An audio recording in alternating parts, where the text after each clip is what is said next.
Il est 19 h, bonsoir à tous. Merci de nous rejoindre pour ce journal qu'on entame avec les titres de l'actualité.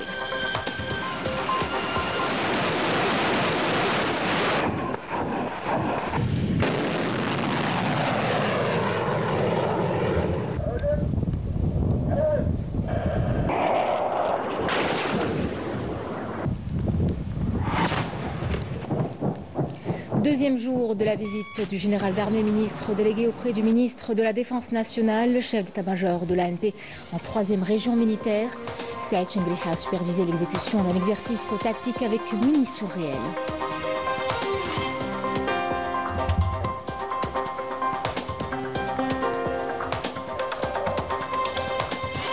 À Sétif, la télévision algérienne a organisé une journée d'études sur le rôle des entreprises productives dans l'incubation des start-up, présidée par le ministre de la Communication, en présence de ministres, oualis et acteurs économiques.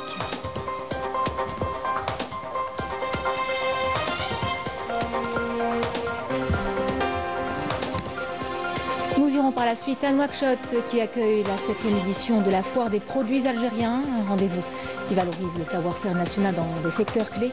Il s'agit entre autres de positionner le marché mauritanien comme passerelle vers l'Afrique de l'Ouest.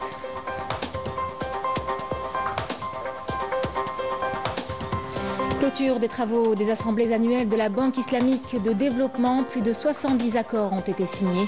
Une coopération renforcée qui témoigne de la détermination de la banque à apporter de concrètes solutions de développement.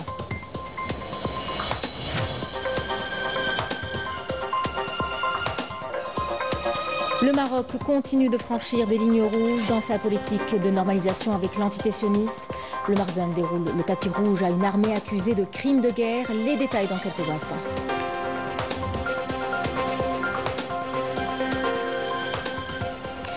Mesdames, Messieurs, bienvenue à vous.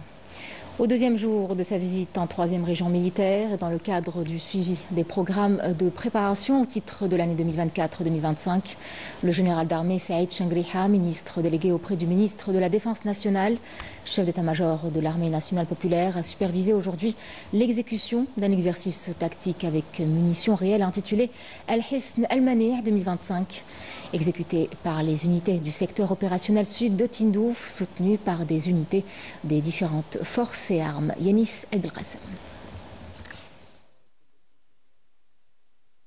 À l'entame, le général d'armée en compagnie du général-major Nasserdine Fodel a suivi un exposé présenté par le directeur de l'exercice portant sur l'idée générale de l'exercice, les phases de son exécution et les objectifs escomptés avant de suivre au niveau du champ de tir et de manœuvre du secteur opérationnel sud de Tindouf.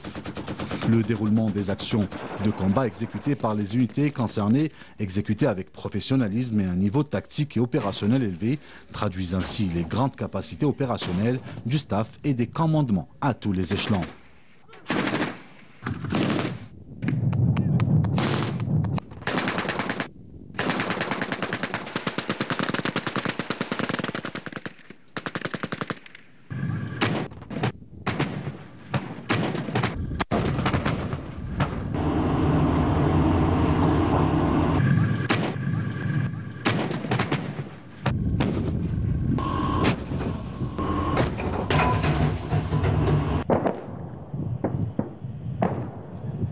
Cet exercice, qui s'est caractérisé par un haut niveau de coordination entre les différentes unités participantes, a mis en lumière la haute compétence des cadres en matière d'exécution et de conduite des actions de combat, ainsi que le savoir-faire et la grande maîtrise des différents systèmes d'armes et équipements mis à disposition, permettant d'atteindre des résultats très satisfaisants, traduits par la précision des tirs aux différentes armes et le respect rigoureux des délais d'exécution prédéfinis.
الجوية بكل دقة وفعالية.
Au terme de l'exercice, le général d'armée a tenu une rencontre avec le personnel des unités participantes à cet exercice tactique couronné de succès, notamment sur le plan de la planification, de la préparation et de l'exécution, qui reflète le niveau de préparation des cadres et du personnel et les hautes compétences et aptitudes des commandements et des états-majors. Le général d'armée a en outre félicité les cadres des unités participantes pour les efforts consentis durant l'année de préparation au combat 2024-2025. Et lors de la planification, la préparation et l'exécution de cet exercice, tout en mettant l'accent sur la nécessité de redoubler d'efforts à même de développer davantage les composantes de l'armée nationale populaire et de les hisser vers plus de succès afin de garantir la sécurité et la stabilité de l'Algérie. À l'issue, le général d'armée a passé en revue les unités participantes à cet exercice. Ouverture des travaux d'une journée d'études à Sétif sur le thème l'entreprise économique productive incubatrice des start-up. La télévision nationale, un espace d'interaction et de communication. Une journée d'études initiée par l'entreprise publique de la télévision algérienne et des travaux présidés par le ministre de la Communication Mohamed Meziane en présence du ministre de l'économie, de la connaissance, des start-up et des micro-entreprises Nordin Wadah, du directeur général de la télévision algérienne Mohamed Barali et des Wali de Sétif, de Biskra, de Batna, de Bourg Bouarerij et de Mila, ainsi que des autorités locales et chefs d'entreprises publiques et privées. Les participants à la rencontre aborderont des thèmes en rapport avec la relation de l'entreprise publique de la télévision algérienne et son environnement économique, ainsi que son rôle dans l'accompagnement des efforts de développement de l'État, ainsi que l'investissement. Écoutons ces déclarations. Les médias ont un rôle important dans l'accompagnement des start-up pour leur permettre d'occuper la place qui leur revient au sein du tissu économique national. La télévision nationale représente un des outils médiatiques efficaces de soutien aux start-up en mettant en lumière les initiatives innovantes et en offrant un contenu qui renforce la culture de l'innovation. La création, la promotion et l'accompagnement des start-up, notamment des jeunes entrepreneurs, est un projet national par excellence auquel le programme du président de la République accorde tout l'intérêt voulu en tant que projet d'avenir prometteur pour le pays et faisant partie également de la vision éclairée du président de la République en direction des jeunes. Je tiens à mettre en avant le bond qualitatif réalisé par la télévision nationale dans le domaine de la concertation des valeurs citoyennes qui ne considèrent pas les opérateurs économiques comme simplement des annonceurs, mais des partenaires avec qui elles partagent les mêmes préoccupations et ambitions. À la radio internationale algérienne, le ministre des Affaires étrangères du Nigeria, Youssouf Tougar Maïtama, a affirmé que le projet de gazoduc transsaharien est d'une grande importance pour son pays et représente un véritable tournant. Écoutons-le. Le gazoduc transsaharien est un projet très important pour le Niger et bien sûr également pour l'Algérie. Nous avons perdu beaucoup de temps, mais nous commençons enfin à faire des progrès, notamment grâce à une réunion qui s'est tenue il y a environ 2 mois entre le ministre d'État nigérien chargé du gaz, le ministre algérien de l'énergie et le ministre de l'énergie de la République du Niger.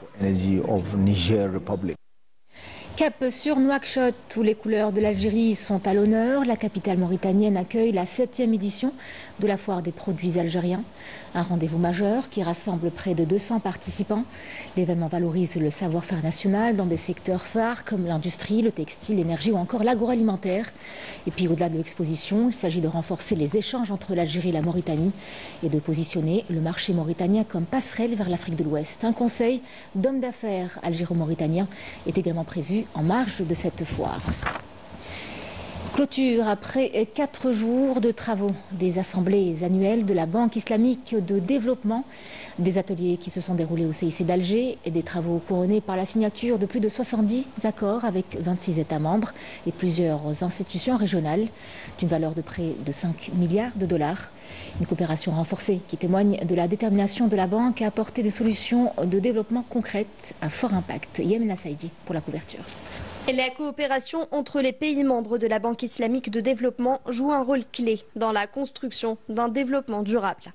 Les experts insistent sur l'importance de projets concrets pour renforcer la compétitivité et faciliter l'accès aux marchés internationaux. Nous avons vu en tout cas un intérêt particulier pour les petites et moyennes entreprises, donc des mécanismes opérationnels via le système local des banques et des institutions financières qui vont permettre non seulement d'avoir des possibilités de financement à l'international, c'est-à-dire proposer dorénavant des produits islamiques pour le commerce international, ce qui va rajouter dans la compétitivité de nos PME-PMI, mais aussi de permettre l'accès aux plateformes de commerce international. La coopération entre les pays membres du groupe de la Banque islamique nous impose de mettre en place des mécanismes innovants et des solutions concrètes capables de conduire à un développement bénéfique pour tous.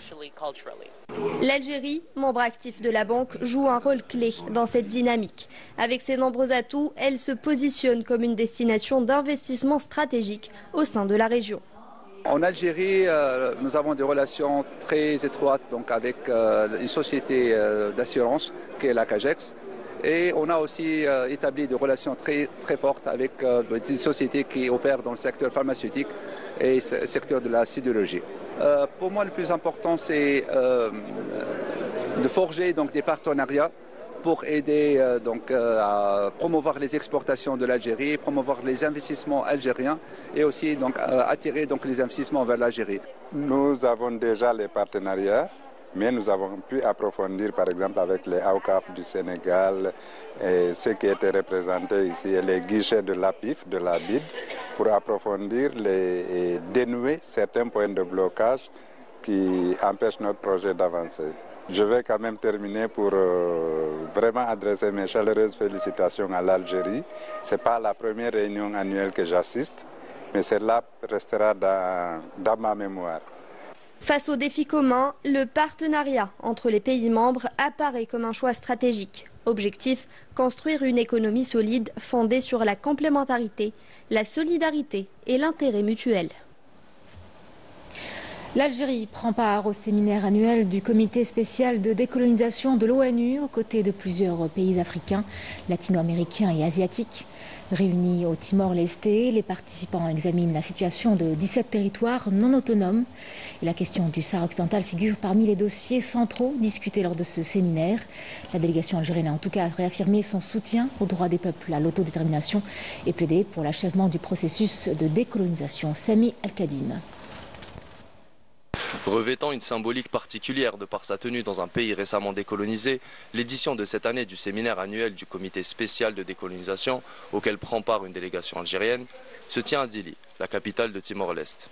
Cette édition est centrée sur l'examen de la situation des 17 territoires inscrits sur l'agenda de décolonisation de l'ONU, y compris celle du Sahara occidental. En effet, plusieurs délégations ont réaffirmé leur soutien indéfectible à la lutte du peuple sahraoui pour le plein exercice de son droit à l'autodétermination. De même, elles ont exprimé leurs plus vives préoccupations quant aux atteintes flagrantes aux droits de l'homme dans les territoires occupés du Sahara occidental et de la spoliation des ressources naturelles par le Maroc. Pour sa part, la délégation algérienne a réaffirmé avec conviction que l'Algérie, ayant elle-même enduré les affres de la colonisation, ne saurait en aucun cas se départir de son soutien indéfectible aux causes justes, soulignant le rôle déterminant que le comité doit impérativement jouer afin de mettre un terme aux vestiges anachroniques du colonialisme. La délégation algérienne a réitéré l'appui inconditionnel et sans faille de l'Algérie au droit légitime du peuple sahraoui d'exercer son droit inaliénable à l'autodétermination, tout en déplorant vivement l'absence de progrès tangibles dans la tenue d'un référendum libre au Sahara occidental, en droite ligne avec les résolutions de l'Assemblée générale de l'ONU. Le Maroc ne cache plus ses choix stratégiques et continue de franchir des lignes rouges dans sa politique de normalisation avec l'entité sioniste. Cette fois, c'est sur le terrain militaire que ça se joue, en accueillant des unités directement impliquées dans les offensives les plus violentes. Pendant que les appels à la justice se multiplient dans le monde, le Marzen, lui, choisit de dérouler le tapis rouge à une armée accusée de crimes de guerre. Rina Lerari. Alors que la Palestine continue de subir les assauts de l'armée de l'entité sioniste, certains pays, à l'instar du Maroc, n'hésitent plus à afficher une complicité de plus en plus décomplexée avec cette dernière. En plus de laisser transiter par ses ports des cargaisons militaires destinées à massacrer le peuple palestinien, le Marzen franchit une nouvelle ligne rouge en accueillant sur son territoire les soldats d'une des unités les plus controversées de l'armée sioniste, la brigade Golani, officiellement invitée à participer à l'exercice militaire africain lié en 2025. Créée en 1948, cette brigade criminelle est impliquée depuis des décennies dans des massacres de civils à Gaza, à Jenin ou encore à Naplouse, et dont le dernier crime en date remonte à peine 2 mois, coûtant la vie à des milliers de civils innocents. La brigade Golani est nommée d'après le plateau du Golan occupé. Il participe avec son unité de reconnaissance, Sayeret Golani. Les entraînements incluent des simulations de guerre en tunnel similaires aux tactiques utilisées par l'armée israélienne contre la résistance palestinienne à Gaza.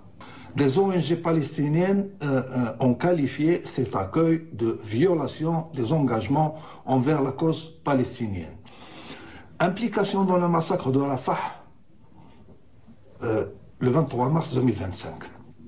Alors Sayeret Golani a attaqué 2 ambulances et un camion de pompiers dans le quartier Al-Hashashin à Rafah, tuant 15 personnes, dont 8 secouristes palestiniens du Croissant Rouge et un employé bulgare de l'ONU.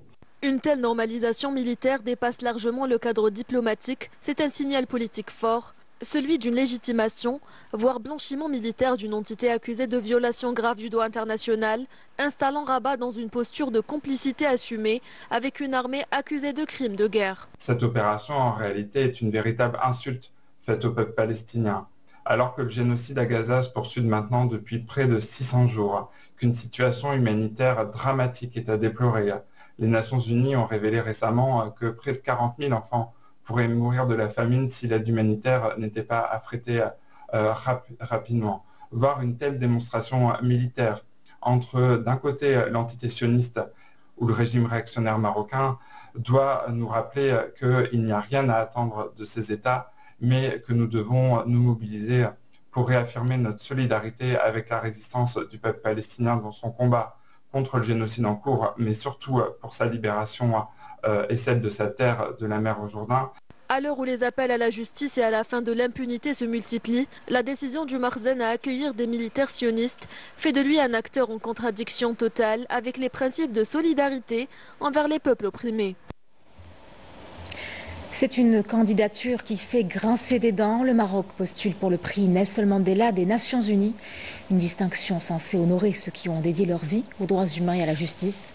L'Union des progressistes espagnols y voit une tentative d'instrumentalisation d'un noble héritage et de réhabilitation d'un régime largement pointé du doigt pour ses innombrables violations des droits humains dans les territoires sahraouis. Rina Lerari.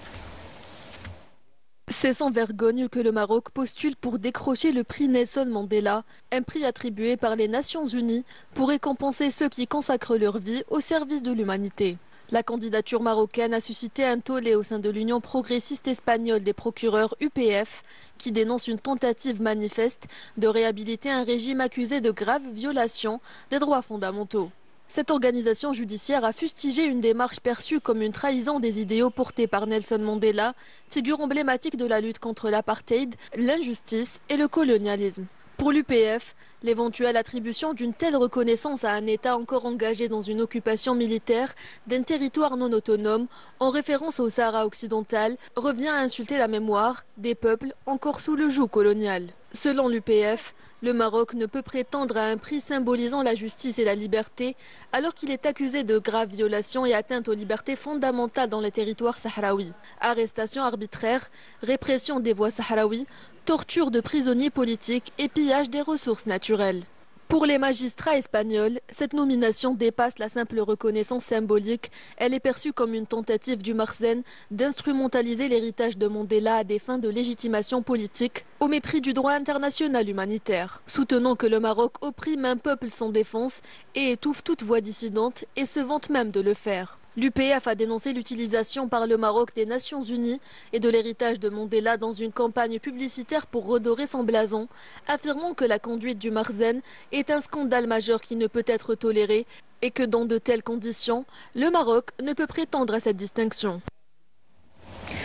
Revenons chez nous pour vous parler d'un rendez-vous musical. Après 10 éditions à Constantine, le festival de musique andalouse pose ses valises à Souk Ahras pour la première fois. Une ville bien connue pour son attachement au Malouf et qui a pleinement répondu présent dès sa soirée d'ouverture. Une sorte de nouveau souffle pour ce festival, accueilli avec chaleur par un public totalement conquis. Couverture, Smaïl Belradia.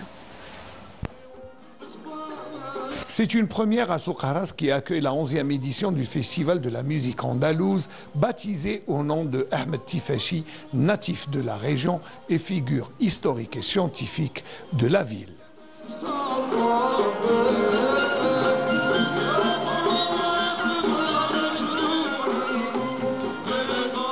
Pour cette édition qui s'est déplacée, puisqu'on vit l'ouverture qui s'est déplacée à Souk Ahras et la wilaya de Souk Ahras, la région de Souk Ahras, la région historique et révolutionnaire, et tous les citoyens de cette wilaya accueillent avec honneur et avec fierté une des bases de notre identité. Qui est la musique andalouse. Nous avons voulu que cette édition de la musique andalouse qui se déroule à Souk Ahras soit spéciale par son approche scientifique, notamment grâce aux associations qui y participent. La soirée inaugurale de ce festival s'est faite en présence de chanteurs de renommée. Pour la première fois à Souk Ahras, c'est une première. Moi, je suis très ému parce que j'ai vu un public, le même public que j'avais vu depuis très longtemps. C'est toujours le même public, le public vraiment mélomane, très à l'écoute. Et puis, moi, je crois que cette première édition qui se passe à Souk Ahras, moi, je crois qu'elle est réussie. Nous sommes ravis que cette 11e édition de la musique andalouse soit organisée à Souk Ahras et que de tels événements artistiques sont organisés dans cette région. Féru de ce genre musical, Souk Ahras et son public étaient sous le charme d'une soirée inaugurale mémorable. Nous sommes satisfaits de l'organisation et du travail des artistes. C'est bien organisé. Je suis mélomane al Malouf. Je suis venu d'Annaba pour assister au festival. La région de Souk Ahras est connue pour son art et les habitants de la wilaya sont aussi connus pour aimer le Malouf. Bastion du Malouf, Souk Ahras a déployé d'énormes moyens pour la réussite de cette 11e édition du festival.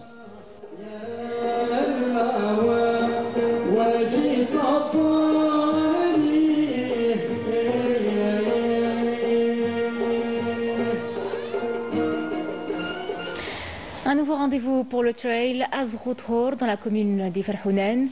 Demain, très tôt dans la matinée, les sportifs algériens et étrangers vont courir sur 2 circuits de 23 et de 42 km autour du village de Tirourda jusqu'au sommet d'Azrout Hor qui culmine à plus de 1800 mètres d'altitude.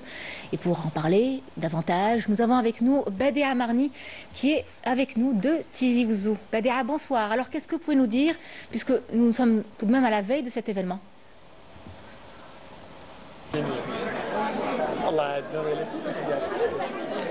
Bonsoir. Donc le départ de la 8e édition du trail Azrout Hor sera donné demain matin au village Tirourda dans la commune d'Iferhounen. On prépare à cette compétition plus de 800 personnes venues de toute l'Algérie mais également de l'étranger. Donc cet après-midi a été consacré au trail des enfants. C'est le trail consacré aux petits-enfants de 6 à 10 ans. Donc comme je le dis, pour plus de détails, nous avons avec nous Monsieur Warden Hamid, président du club organisateur. Pouvez-vous nous donner un peu plus de détails et d'informations sur cet événement, s'il vous plaît?